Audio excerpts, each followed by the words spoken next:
wake that ass up. Early in the morning. The Breakfast Club. Morning, everybody. It's DJ Envy, Jess Hilarious, Charlamagne the Guy. We are the Breakfast Club. We got some special guests in the building. We have Kim Osorio. The legendary Kim Osorio. Welcome, Kim. Good morning. And also Malik Buie. Welcome. Thank you. How you feeling? Now, they have a new documentary, Tale of the Tape. I'm about to say we. Tale of the Tape, how the mixtape revolutionized hip-hop, which I'm an executive producer on as well. Welcome. Thank you. Did I mess up the whole thing? That's all right. You good. Thanks for having us. You good. Why do they Appreciate still it. call them mixtapes? Do they still call them mixtapes? That's the question. Even to this day, there's no mixing. They're not on tapes. It's mixed shows now. Now it's mixed shows. Yeah, that's true. Well, they were mixing back then, but it talks about I guess, how the mixtape game and how the mixtape started. So it starts from the beginning, from Brucey B, DJing parties and how people started and how it became so popular. So before we get into that, let's tell people who you are. Let's start with you, Kim. Okay. Kim, you had a legendary career. For people that don't know, tell them where it started and everything like that. It all started in the Bronx. In the Bronx. When I fell in love with hip hop. A lot of people know me from The Source magazine. So I was the former editor-in-chief of The Source magazine, but today I work primarily in television, right? Producing passion projects such as this one, but also a lot of projects that you're familiar with.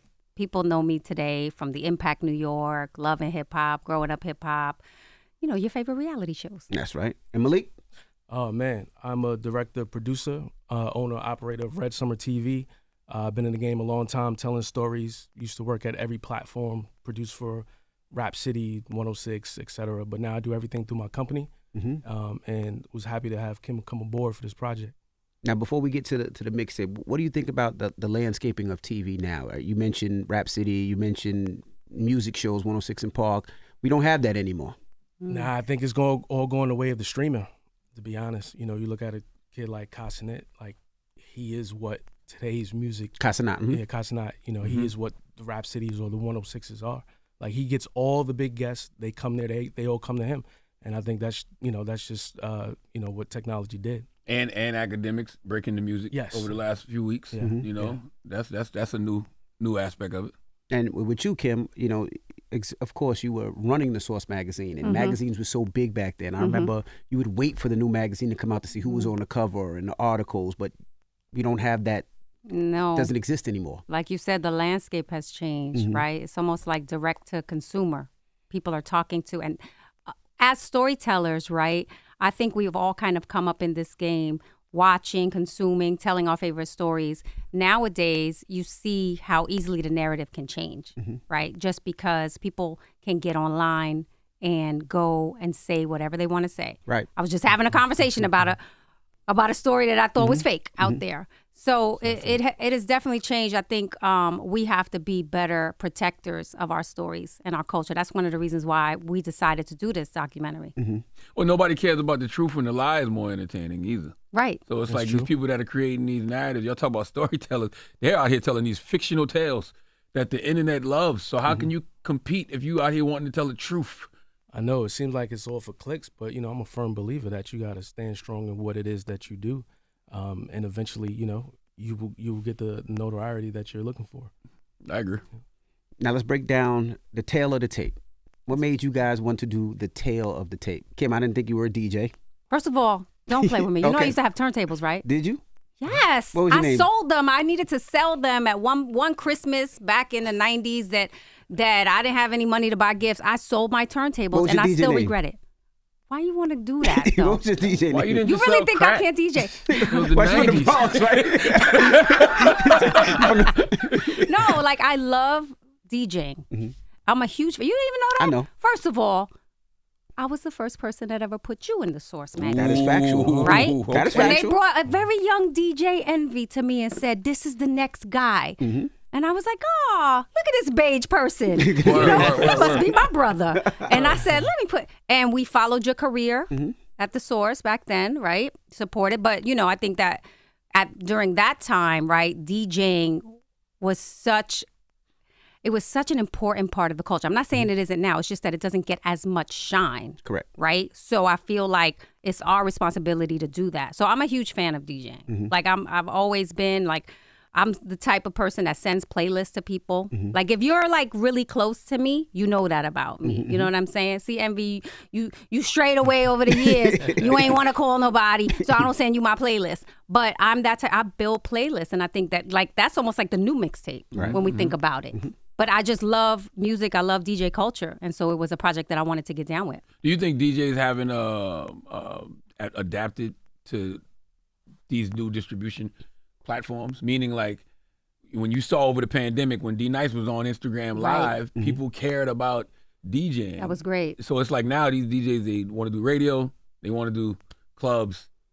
That's about it. Like, why aren't they on more Instagram Lives? Why aren't the DJs screaming their mix shows? Well, some of these people that got DJ in front of their name, let's keep it 100, they really not DJs. They're not in it for the love of DJing, right? The way that we watched the real DJs get on live during the pandemic and go crazy. They're in it because, and it's not just DJs, right? But they're in it because of the fame. There's a lot of clout. There's a lot of clout chasers out there. So you have that where, you know, unfortunately, people are using it as a way to get in and get famous. They want a brand attached. They want a brand attached to it, to what they're doing. And if that's not it, they don't want to do it. And that's not how it was originally when mixtapes were being conceived. When guys like, you know, the Brucey B's and Kid Caprice, they was doing it for the love of the music, strictly. You know? Now, you guys started this project years ago. Many years ago, Yeah, yes. you could tell from J. Cole doesn't have dreads in there. Neither does Kendrick. I don't think you got any facial hair. I definitely don't have beard. I didn't have any gray. The products, all the products that they use now weren't out back then. Shut up, man. Fat Joe got the rewind 10 now. You know, that wasn't around when y'all probably started this. So you know, why did it take so long to actually get it out? Like Kim said, this is a passion project, right? Self-funded. You know, it started because of, you know, me being a storyteller. Everywhere I went, you know, interviewing and documenting, whether it was artists, whether it was DJs, the connective tissue was always the mixtape. You know, that's how everybody either got their start in some way, shape, form, or fashion. And I was like, we have to tell this story. So some of those interviews were on the back end of certain productions. You know what I mean? And yeah, so, you know, we're very happy that, you know, we were able to like fully craft it into the story that it is. Now, watching this, you know, you realize that Brucey B was kind of the creator of the mixtape. He doesn't get a lot of the accolades and shine as he should. So I was talking to Brucey B. If you don't know who Brucey B was, he was a DJ. I don't know if he's from Harlem or the Bronx. Because Harlem and Bronx is the same to me. I'm Queens. So you know what? I always have a problem with people from Queens. But we do claim Harlem. Thank you very much, us Bronx people. We also will claim the Locks from the Yonkers. That's all part of like our. So you claim Mary too? Collectively, we're uptown. Okay. You claim Mary too? Yeah. So Mary, the Locks, Diddy.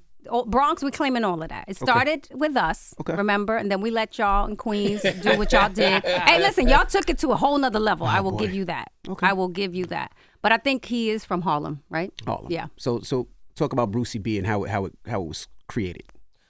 I mean, first of all, shout out to Brucey B. He was, you know, really, really inviting. I just got his number through a friend and gave him a call and said, look, I want to do your interview. Cool. What time and where? You know, his story is so dope because, you know, he was that guy from the rooftop, right? That legendary club, which I guess like, you know, what the tunnel was for us, something like that. But it was a painstaking process to like actually record his mixes and then spend the whole week duplicating them one by one by one, right? And then selling them that next week. The only other way to make, you know, ways he was making extra money was like hustler dude saying, yo, can you shout my name out? He's charging extra for that, you know, and it's just dope as we follow it in a linear process till we get to like, you know, you and Clue and you guys are DVDs and shrink wrap and whatnot. So it's you know, it's dope to see. Now, I noticed Ron G wasn't on the project. That is correct. What happened with Ron G? Ron had some scheduling issues. I'll say that. But, you know, we couldn't not talk about him. You know, Ron G is an integral part of mixtape culture. You know, I went to the National Treasure, Morgan State. He used to come down and battle with him and SNS. We had parties. That's actually where I met you the first time. You coming through Morgan, going to Hampton one weekend. And we did some business with your mixtapes because I had a mixtape spot back then. And I was going to ask, with all those, you know, what was one thing that you realized that you didn't know? Like for myself, I didn't know that Swiss Beats actually got his start by listening to these DJs do intro, and he wanted to create intros like that, and that's how he actually got into production. I didn't know that. What was one of the things that you guys learned off of watching or making this that you were like, wow, I didn't know that? I go first. I think what I learned most interesting was why Kid Capri exited doing mixtapes. I didn't know it had got so high for him. I just thought it was a natural transition progression for him to do, Def Comedy Jam and kind of go, more of the business / corporate route.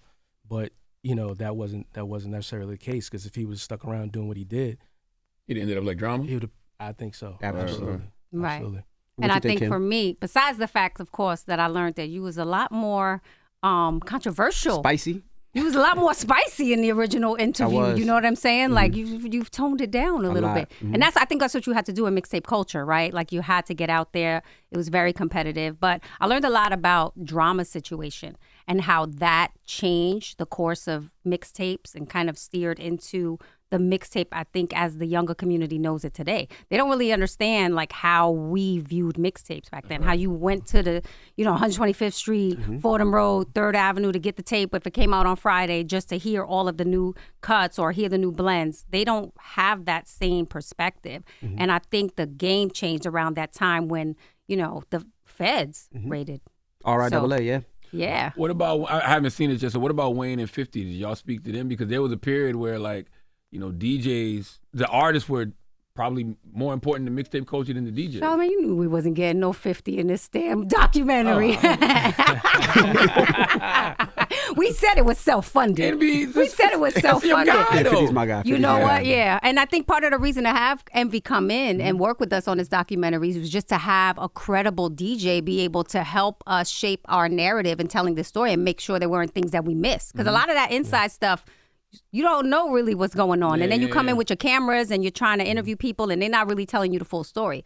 So Envy was our checks and balances. So Envy, why didn't 50 do the doc? Because I think with this doc was mostly based on the DJs, the actual DJs. But there that was a actually period did it. where the artists did shift things. And we talk about Yeah, that yeah. a lot in there, right? Like the G Unit, like how they changed the Dipset, game, yeah. Dipset, right? And that's where, and that's why, we did get Kendrick. Kendrick is in there. Kendrick's Okay, in there. Kendrick's in there, J. Cole's in there. J. Cole Sean's talks in there, about- Future's in there. Yeah. Yeah. J. Cole on there talks about how he thought he would never do a mixtape. He thought it was whack.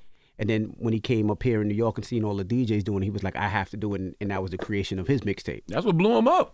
Yeah. Like that's what set the foundation Yep. for And that's him. what he talks Yep. about. Yeah. Yeah. So he talks about that. So now let me ask you, when it comes to DJs, who do you guys consider the Mount Rushmore of DJs? Mixtape DJs, I should say. Oh, wow. Take me out because I would probably want Take take me me out out. because I'm part of the project. That's 4, right?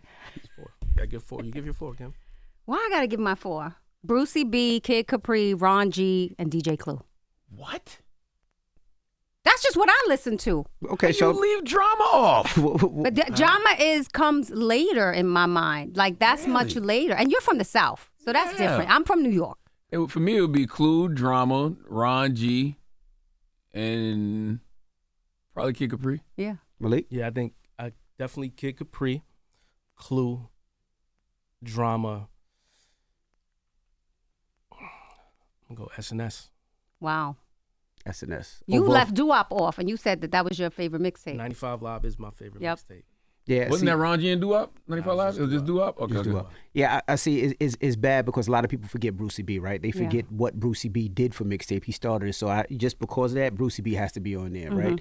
Then for me, Clue is my mixtape savior. He's my god, right? Your When it dad? comes, he's not my dad. I said he's my Hey, mixtape. Daddy. It's Come your on, DJ man. Give him his daddy. credit. He He's said not- he's your DJ daddy. Give your man his credit, man. He's not my Why you won't dad. give Pops his credit, yo? Give Pops his credit. He's not my dad, but he's definitely up there.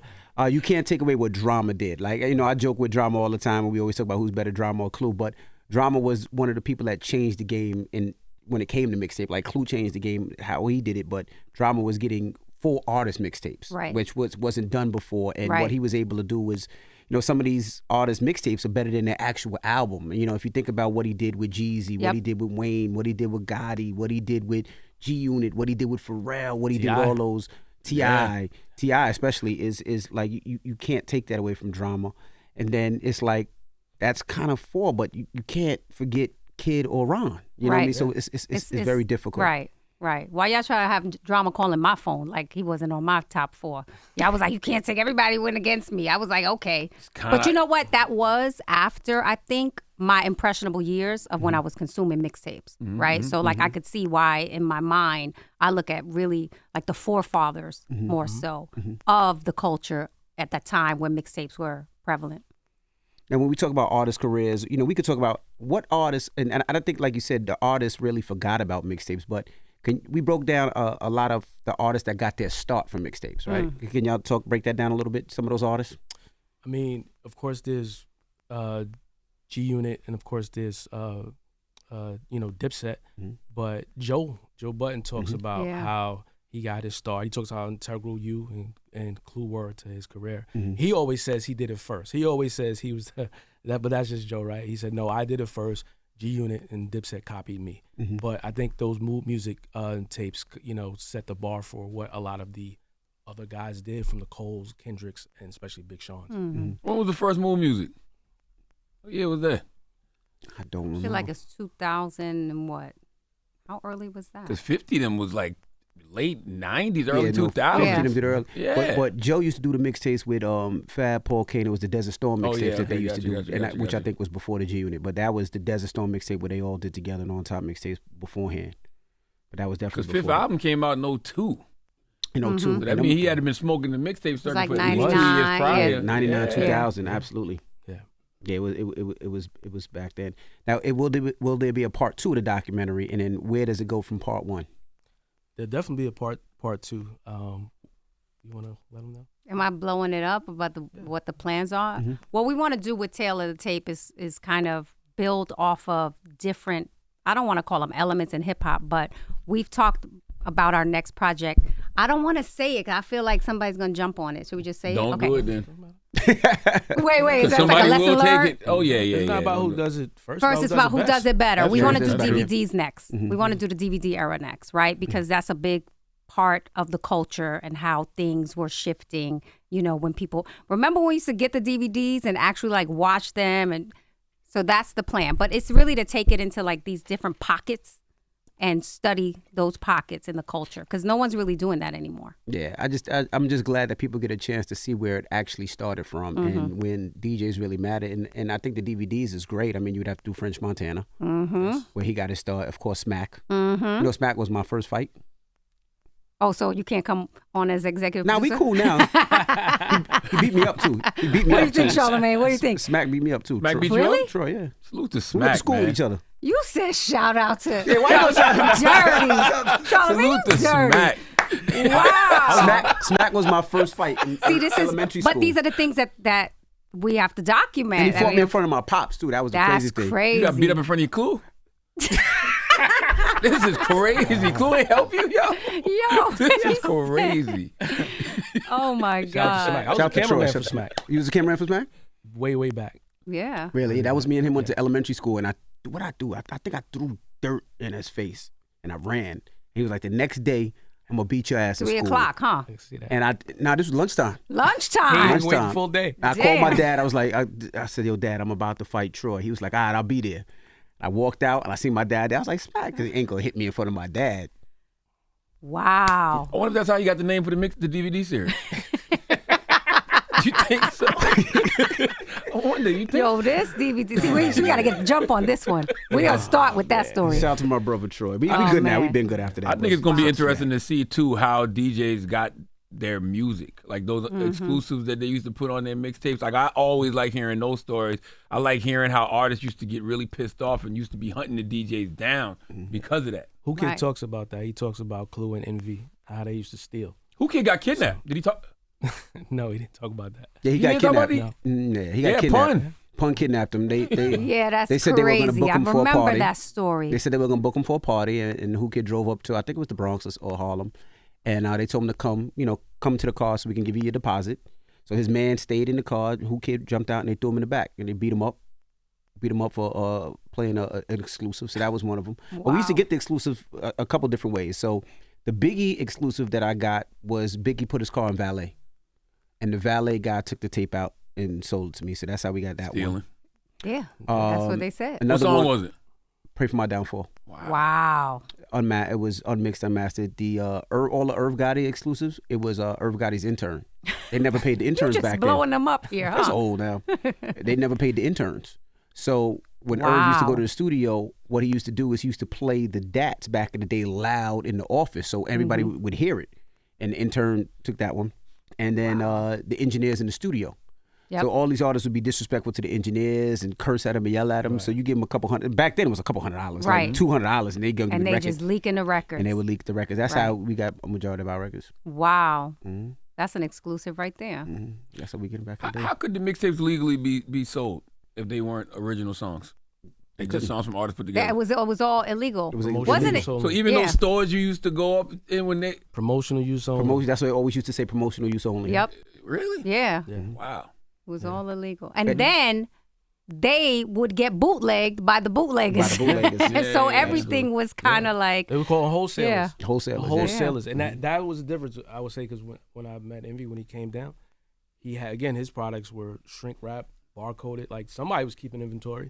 I was impressed. I was like, you know, and you're good friends with my boy Sha. And so, you know. What's Sha? Sha in the Philippines. Okay, yeah. And so he would be like, Sha, yeah. He'd be like, you can't bootleg my boy's stuff. And so we would just, you know, have to take the hit on that. Yeah, so we figured out a way to do it, but the labels would never complain because for the labels it was promotion for their artists. Promotion, yeah. So they wanted their artists on the top 6 songs because it was promotion. They wanted their freestyles. They wanted that, so they would give, you know, mixtapes. And then we were getting so many Rockefeller records. Jay-Z and Dame Dash approached us and said, let's do these Rockefeller mixtapes. Right. And that's how the Rockefeller mixtapes came with Lenny S. and just became big. Clue didn't want to do it. So I was next. Yep. But I look forward to, so how can people see this? If they want to watch the full documentary, the full DVD documentary, or hip-hop mixtape documentary, how can they watch it? Well, they can go to, it's on Amazon Prime. It's on Verizon. It's on Spectrum. You can go to tailorthetapefilm.com and get all the info, all the links, and go to Red Summer TV on YouTube, on IG for behind the scenes. Now, how difficult is for people behind the scenes if they want to do their own documentaries to get, you know, on these platforms? How difficult is that? This is very difficult. I mean, you see, it took us a long time to put it out, and we just really wanted to get that done, get our first one in the can, and then start working on the next ones. But even in, as you guys know, in television, the networks, the streaming platforms, like, it's taking some projects 3 to 4 years to get on the air, right? When I just did The Impact, that was like one of the quickest turnarounds ever. We shot it in September, October, November, and it was out by January. That was one of the quickest turnarounds I've ever done on a show, right? Usually it's 12 to 18 months, right? Just from the start to when it actually comes out. So it's hard. Like documentaries are a labor of love. A lot of people, I want to do a documentary. Like, you realize you're going to be spending your own money. That's right. And time. and time. It's not a lucrative thing. You've got to really love what you're doing and love the story that you're telling in order to stay committed to it. So, are these platforms still looking for the beef, the love and hip hop type of things, the fighting? Are they still looking for that, or are they getting to a point where they're like, nah, let's just? I think it's changing. It is. I do think it's changing. I feel like just even in my pitch meetings that I'm in, like, I can tell by like what people are looking for. We're producing a lot differently, right? We have to find new ways to do that. So I feel like true crime is very hot. Crime stories, even in our culture, right? Everybody's got the story to tell. You know, it's funny. It's one of the things we said when we were talking about the Boosie B situation was like how the hustlers really put him in that position, right? To start selling his tapes. And they're behind a lot of stuff in hip hop, right? Because the money. Of course. That's where it was coming from. So those stories have become, I think, or we've put them front and center, right? And I think it's like going crazy on YouTube now. I can see every old street gangster story on YouTube. You can, right? But it's interesting. Everybody, you find like, oh, But it's remember such and such from back in the day? You just put that in a Google search, and you have like 7 different storytellers telling a story of this person who is now in jail for, life. So that's, I think the networks are kind of like, what's this about? Looking at that. All right. Well, definitely check out Tale of the Tape, Yes, how the indeed. mixtape revolutionized hip hop. And you want to shout out all the EPs and everybody involved because they all listen all the time. So make sure they give that love. Go ahead, Malik. I mean, there's Kim, of course, Thank you so much, my brother, DJ Envy. Yes, sir. Would like to really thank our PR guy, Sydney, who's been amazing, and Nakia Hicks, who came on early, and Jocelyn Rose. Jocelyn Rose Lyons, who's an amazing director. She did the movie Stand. Yes, salute to Jocelyn. And she's one of our producers, EPs on this project. Thank you. All right. Well, it's the Breakfast Club. It's Malik and Kim Osorio. It's the Breakfast Club. Good morning. Wake that ass up. Early in the morning. The Breakfast Club.